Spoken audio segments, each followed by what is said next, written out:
আমরা ভেবেছিলাম শাহনেওয়াজ সাহেবের কথা হওয়াটাই আমাদের জীবনের সবথেকে কষ্টের ঘটনা, কিন্তু আমাদের বিপদ যে তাতেই সীমাবদ্ধ নয় তা টের পেলাম যখন সাহেবের নামে ওয়ারেন্ট হলো। এক সকালে আমাদের বাড়িতে পুলিশ এলো। সাহেব তখন নাস্তা করছিলেন, প্লাস্টার খোলার অফিস যাবার জন্য প্রস্তুত তিনি। ঠিক তখনই এলো পুলিশ। জানতে পারলাম শাহনেওয়াজ সাহেবের খুনের দায়ে আমার সাহেবকে অ্যারেস্ট ওয়ারেন্ট বের হয়েছে। শাহনাজ সাহেবের ভাইয়েরা পুলিশের টাকা খাইয়ে সাহেবের বিরুদ্ধে একটা মিথ্যে মামলা দায়ের করলেন। গাড়ির ব্রেক আগ থেকেই ফেল ছিল এমন একটা মিথ্যে প্রমাণ সাজালেন। ফলে কেস আমাদের অনুকূলে গেল না। ব্রেক ফেল থাকায় শাহনাজ সাহেব দুর্ঘটনা ঘটেছে। সেদিন বৃষ্টি ছিল, ফলে দুর্ঘটনা ঘটা সহজ। তাই এই সব কিছু পরিকল্পিত ছিল। এমনভাবে সব পরিকল্পিত যেন সবাই বেঁচে থাকে আর শুধু শাহনাজ সাহেব মারা যান। ফলে মিষ্টি আপু সব সম্পত্তি পাবেন, আর এই সব করেছেন আমার সাহেব। কি নোংরামি! সামান্য সম্পদের জন্য মানুষ সাহেবের মতো সৎ মানুষকে খুনি বানিয়ে দিল। পুলিশ এসেছিল 4 জন। তারা আমার সাহেবকে হ্যান্ডকাপ পরালেন। আমার সাহেব এক অবিশ্বাস্য চোখে সেই বদ্ধ হাতের দিকে চেয়েছিলেন। তার কপাল কুঁচকে এলো। তিনি কঠিন স্বরে শুধালেন, প্রমাণ কি? পুলিশের একজন বললেন, প্রমাণ ফরেনসিক রিপোর্ট। এবার চলুন, ভালোই ভালোই গেলে আমরা দুর্ব্যবহার করব না। যখন আমার সাহেবকে নিয়ে যাচ্ছিল আমি তাকে জাপটে ধরেছিলাম। পাগলের মতো বলেছিলাম, আমার সাহেব কিছু করেনি। উনি এমন করলে নিজের পরিবারকে কেন বিপদে ফেলতেন? আমার মেয়ে তার বাবাকে ধরে নেওয়া দেখে কি কান্না! প্রচুর ভয় পেয়েছিল সে আমার সাহেবের পা ধরে রেখেছিল। ছোট ছোট হাতে তার বাবাকে সে যেতে দেবে না। পুলিশের দয়া হলো না। তারা টেনে হিস্ট্রে একেবারে আসামির মতো তাকে গাড়িতে ঢোকালেন। আমার সাহেবের চোয়াল শক্ত করে অবিচল ছিলেন। দৃঢ় প্রস্তরের মতো শক্ত রইলেন তিনি। গাড়িতে ওঠার সময় তিনি আমাকে আদেশ করলেন, কিছু হবে না, আমি যাবো আর আসবো।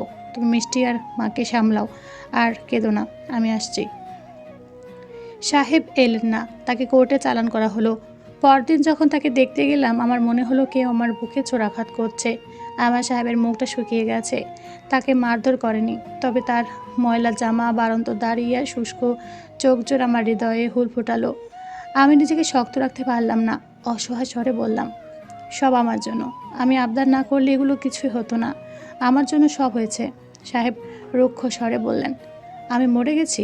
এমন ফ্যাকাশে ফ্যাসফ্যাস করছো কেন তুমি? একদম আমার সামনে ফ্যাসফ্যাস করবে না। তোমার জন্য কিছুই হয়নি, যা হওয়ার তাই হয়েছে। আর এমন মরা কান্না করতে হলে বাসায় করবে, আমার সামনে না। বলে সেই কারোর ভেতর থেকে হাতটা বের করে আমার চোখ মুছিয়ে দিলেন। জেল, থানা, পুলিশ, কোর্ট যে মধ্যবিত্তদের জন্য কত বড় অভিশাপ সেই সময় আমি হাড়ে হাড়ে টের পেলাম। বাবা একজন উকিলের কাছে নিয়ে গেলেন। তার চাহিদা আকাশসম। আমি সকাল থেকে সন্ধে অবধি তার চেম্বারে বাবার সাথে বসে থাকতাম। কৃপা থাকতো আমার সাথে। ছোট মেয়েটাকে কিনে দিতাম একটা 3 টাকার চিপস। সারাদিন ও ওটাই খেত। সন্ধ্যা হলে হতাশ শুষ্ক মুখে আমরা মা মেয়ে ফিরতাম। উকিলের পরামর্শ থাকতো, সমঝোতা করে নিন, খুনের মামলায় আসলে আমাদের করার কিছু থাকে না, বেল খুব টাফ। বাসায় এসে ক্লান্ত শরীরে হেসেলে যেতাম। কৃপা মাঝে মাঝে ঘুমিয়ে পড়তো। মা অসহায়ের মতো শুধাতেন, ব্যবস্থা হলো? বের হলো ময়মিনের? আমি নীরব থাকতাম। এর মধ্যে মিষ্টি আপু কঠিন সিদ্ধান্ত নিলেন। শাহনাজ সাহেবের ভাই বোনদের কাছে অনুরোধ করলেন যেন কেস তোলা হয়। তারা সরাসরি প্রস্তাব দিলেন, সম্পত্তি ছেড়ে দাও। মিষ্টি আপু বিনা দ্বিধায় সব সম্পত্তি তিনি ছেড়ে দিবেন। তার অনাগত সন্তানের কথাও ভাবলেন না। তিনি তার ভাইকে জেলে পৌঁছতে দেখতে পারবেন না। ফলে সাথে সাথে কেস তুলে নিল তারা। 7 দিন পর আমার সাহেব অবশেষে জেল থেকে বাড়ি ফিরলেন। সাহেবের মুখখানা শুকিয়ে গেছে, সেই ময়লা জামাটাই তার গায়ে। দাড়িগুলো বেড়ে গেছে। পরিপাটি মানুষ সাহেবকে কেমন ভেসে আসা খড়কুটোর মতো লাগছিল। তিনি যখন বাড়িতে ফিরলেন প্রথমে শুষ্ক স্বরে বললেন, আমাকে একটু গরম পানি দাও, আমি একটু গোসল করব। আমি তাকে জড়িয়ে ধরলাম। তিনি একটা দীর্ঘশ্বাস ফেললেন। তার দীর্ঘশ্বাসে অবাধ আক্ষেপ ছিল। হয়তো নিজের এই অসহায়ত্ব তার সহ্য হচ্ছিল না।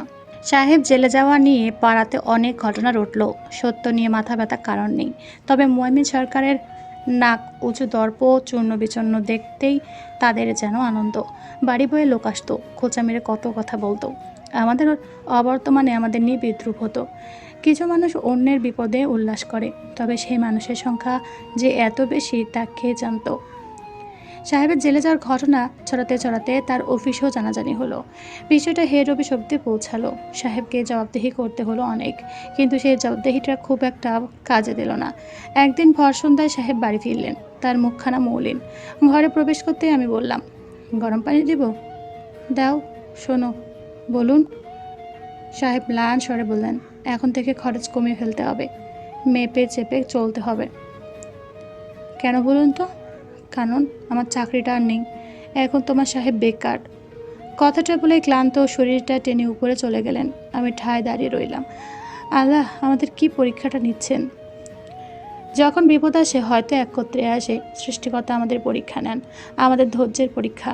যে যত ধৈর্যশীল হবে তার পক্ষে বিপদের সময়টাতে ততটা সহজ থাকা সম্ভব। যেমনটা আমার সাহেবকে দেখে বোঝার উপায় ছিল না যে তার মাথায় কতগুলো চিন্তা। ছোট মেয়ে, বোন গর্ভবতী, মা অসুস্থ, সব কিছু মিলে একটা যাচ্ছে তাই অবস্থা। কিন্তু সাহেব অনড়। তিনি পরদিন থেকে প্রতিদিন সিভির ফাইল হাতে সকাল 8টায় বের হতেন নতুন চাকরির খোঁজে, ফিরতেন রাত 8টায়। তাকে দেখে আমাদের মনে একটু সাহস জন্মাতো, কিন্তু সেই সাহস পর মুহূর্তেই দমে যেত যখন রাতে শুকনো মুখে সাহেব ফিরতেন। তার শুকনো মুখটা দেখলে আমার বুকটা ভার হয়ে উঠত। মানুষটা তার ভাবমূর্তির পরিবর্তন করতো না, প্রস্তরের মতো কঠিন একটা ভাব অক্ষত রেখে আমাকে বলতো, গরম পানি দাও। সাহেবের চাকরি চলে যাওয়ায় আমাদের পরিবারের ওপর এভারেস্ট সম বিপদ নেমে এসেছে। এবারের সম কারণ আমাদের পরিবারের আয়ক্ষম ব্যক্তি শুধুমাত্র সাহেব ছিলেন। মাহমুদ তখনও লেফটেন্যান্ট হয়নি, তার ট্রেনিং চলে চট্টগ্রামে। তাকে শুধু শাহনেওয়াজ সাহেবের মৃত্যুর সংবাদটি জানানো হয়েছিল, বাকি কোনো কুৎসিত ঘটনা সাহেব তাকে চিঠিতে জানাননি যেন সেই কুৎসিত ঘটনাগুলো মাহমুদের জীবনে কোনো প্রভাব না ফেলে। প্রথম 1 মাস সাহেবের জমানো টাকা দিয়ে কোনো মতে চালিয়েছিলাম। পরের মাস থেকে অভাব এসে দাঁড়ালো আমার ঘরে। জমি জমা কিছু ছিল অবশ্য, কিন্তু সেগুলো বিক্রি করলেন না সাহেব। তার কথা, আমি পঙ্গু হয়ে গেছি নাকি যে জমি বিক্রি করে আমাকে খেতে হবে? প্রতিদিন তিনি পকেটে 20 টাকা নিয়ে বের হতেন চাকরির খোঁজে। চাকরিগুলো হতে যেও হতো না যখন তারা জানতে পারতেন আগের চাকরিটা কেন চলে গেছে। রাতের বেলা শুকনো মুখে তিনি বাড়ি ফিরতেন, ক্লান্ত শরীরটা নিয়ে ঘরে চলে যেতেন। রাতে যখন মাঝে মাঝে আমার ঘুম ভাঙতো, আমি দেখতাম সাহেব পায়চারি করছেন, তবু আশাহত হতেন না। অভাব যখন চরমে, তখন আমি জরিনা আপাকে ছেড়ে দিতে চাইলাম, কারণ তার বেতনের টাকা মিষ্টি আপুর ডাক্তারের খরচ হয়ে যাবে। জরিনা আপাকে যখন কথাটা বললাম, তিনি চেতে বললেন, এই মাতারি, তোমার টাকায় কি আমি বড়লোক হয়ে যাব? লাগতো না এই টাকা। তিনি কাজ ছাড়লেন না। আমি অসহায়ের মতো বললাম, তুমি বিনা বেতনের চাকরি করবা? তোমার খাসটা জামায় চাকরি পাইলে বাকিগুলো নিয়ে নিমো, এত চিন্তা করা লাগবো না। বললে কি হয়, চিন্তা করা লাগবে না? চিন্তাগুলো এমনি এমনি চলে আসে। বিয়ের পর থেকে যে বাড়িতে আমি মাছ বা মাংস ছাড়া কোনো রান্না দেখিনি, সেই বাড়িতে এখন মাছ আনা হয় সপ্তাহে 1 দিন, মাংস আনা হয় মাসে 1 দিন। সাহেবের নির্লিপ্ততাও একদিন ভেঙে গেল যখন খেতে বসে আমার মেয়ে বায়না ধরল সে মুরগি আর পোলাও খাবে। তার সবচেয়ে প্রিয় খাবার সেটা। পাশের বাড়ির ছোট মেয়েটার জন্মদিন ছিল আগের দিন, সেটা থেকে কৃপার জন্য খাবার এসেছিল। সেজন্য কৃপা পরদিনও খাবারের সময় বলতো, মুরগি খাবো, এটা খাবো না। সাহেব কিছু সময় স্থির চোখে মেয়ের দিকে চেয়ে রইলেন। তার চোখে আমি অসহায়ত্ব দেখলাম, এক লুকানো ব্যথা ফুটে উঠল। সাহেব কোনো মতে খেয়ে উঠে গেলেন। আমি তার জন্য চা বানিয়ে ঘরে নিয়ে দেখলাম তিনি নেই। তাকে পেলাম ছাদে, এক কোণে নিশ্চুপ দাঁড়িয়ে আছেন। আকাশের দিকে মুখ করেছিলেন বলে আমাকে খেয়াল করলেন না। আমি তার পাশে দাঁড়ালাম, তার মুখের দিকে চাইতেই আটকে উঠলাম। সাহেবের মুখখানা ভীষণ মলিন, চোখ জোড়া বিষণ্ণ, ব্যর্থতা সেই দৃষ্টি থেকে চুয়ে চুয়ে পড়ছে। আমার মনে হলো এই মানুষটাকে ছুলেই তিনি ভেঙে গুড়িয়ে যাবেন। আমি সেই প্রথমবারের মতো ভঙ্গুর দেখেছিলাম। তার কাঁধে হাত রাখতে তিনি কাতর স্বরে বললেন, আমার পকেটে 5 টাকা আছে কানন, আমার মেয়েটা মুরগি খেতে চায়, অথচ আমি কি দুর্ভাগ্য বাপ, ওকে কিনা খাওয়াতে পারছি না। আমি তাকে জড়িয়ে ধরলাম সাথে সাথে। আমি কঠিন সাহেবকে ভেঙে যেতে দেওয়া অন্যায় হবে। আমার বুকটা খামচি মেরে উঠল। মনে হলো তিনি ভেঙে গেলে আমরা 4টা প্রাণী ভেসে যাব। আমি তার পিঠে হাত বুলিয়ে বললাম, আপনি চিন্তা করবেন না, সব ঠিক হয়ে যাবে দেখবেন। আমাদের পরীক্ষা নিচ্ছেন আল্লাহ তাআলা, সব ঠিক হয়ে যাবে। আমি কি খুব লোভী মানুষ কানন? আমার চাহিদা কি খুব অতিরিক্ত, তাই আল্লাহ আমার ওপর বেরাজ? আমি তো শুধু আমার পরিবারকে নিয়ে সুখে থাকতে চাই, এই চাহিদা কি খুব বেশি? আমার ঘাড়ে গরম তরলের অস্তিত্ব অনুভূত হলো। আমি তাকে শক্ত করে জড়িয়ে ধরে রাখলাম, তার পিঠে হাত বুলিয়ে দিলাম। মনে হলো আমি একটা বাচ্চাকে জড়িয়ে রেখেছি, তার অশ্রু আমার কাঁধ ভিজিয়ে দিচ্ছিল। আমি আকুল স্বরে বললাম, আল্লাহ তার বান্দাদের কখনো ফেলে দেন না। আমাদের ধৈর্য ধরতে হবে, এতটুকুই। কঠিন সময় তো কেটে যাবে, আর কদিন মাত্র। আর আপনি খুব ভালো বাবা। আপনার মতো বাবা, স্বামী, ছেলে, ভাই পাওয়া ভাগ্যের ব্যাপার। আমরা ভাগ্যবান, কখনো নিজেকে ব্যর্থ ভাববেন না। আপনি আছেন বলেই আমরা এতটা নিশ্চিন্ত জীবন কাটাচ্ছি। আপনি ভেঙে পড়লে আমাদের কী অবস্থা হবে বলুন তো? এই সময়টা কেটে যাবে, রাতের পরে দিনই আসে, আমাদের সুদিনও আবার ফিরে আসবে। সাহেব আমাকে জড়িয়ে ধরে রইলেন অনেক সময়। তার অশ্রুগুলো এত ভারী মনে হলো। আমার কঠিন সাহেবের সেই জীর্ণ ভঙ্গুর অবস্থাটাই আর কথা আমি কখনোই ভুলতে পারি না। সেটাই প্রথম এবং সেটাই শেষ। সেই বিকেলেই সাহেব আমাদের সামনে প্রথম এবং শেষবারের মতো কেঁদেছিলেন। মাহবুব লেফটেন্যান্ট হবার পর প্রতি মাসে সে এক অংশ টাকা পাঠাতো। সাহেবের কড়া নির্দেশ ছিল যেন এই টাকাটা শুধু মা এবং মিষ্টির জন্য ব্যবহৃত হয়। আমি বুঝেছিলাম কেন। যে মানুষটি এতকাল বটবৃক্ষের মতো সব সামলে এবং আগলে এসেছেন, রক্ত পানি করে তাদের প্রয়োজন মিটিয়েছেন, সে কী করে তার ছোটো ভাইয়ের টাকা খাবে? তার নিজের মধ্যে একটা হীনমন্যতা কাজ করত। লজ্জা পেতেন কিঞ্চিত। মা মাহমুদকে তার চাকরি চলে যাবার কথা জানাতে খুব রেগেও গিয়েছিলেন। সাহেবের যুদ্ধ তখনও চলমান। এর মধ্যে আমি একটা টিউশন পেলাম। ছোট্ট একটা মেয়েকে ড্রয়িং শেখাতে হবে। মাসে আমাকে 100 টাকা দেওয়া হবে। ড্রয়িংয়ের জন্য 100 টাকা তখন অনেক। সামনে কৃপার জন্মদিন, আমি খুশি মনে রাজি হয়ে গেলাম। সাহেবকে জানাতে তিনি শুধু হুঁ বললেন। মিষ্টি আপুর তখন 5 মাস চলে। শাহনাজ সাহেবের মৃত্যুর শোক তার জীবন থেকে এখনও কাটেনি। তবু বেঁচে থাকার কারণ বাচ্চাটি, যা শাহনাজ সাহেবের শেষ স্মৃতি এবং মিষ্টি আপুর শেষ সম্বল।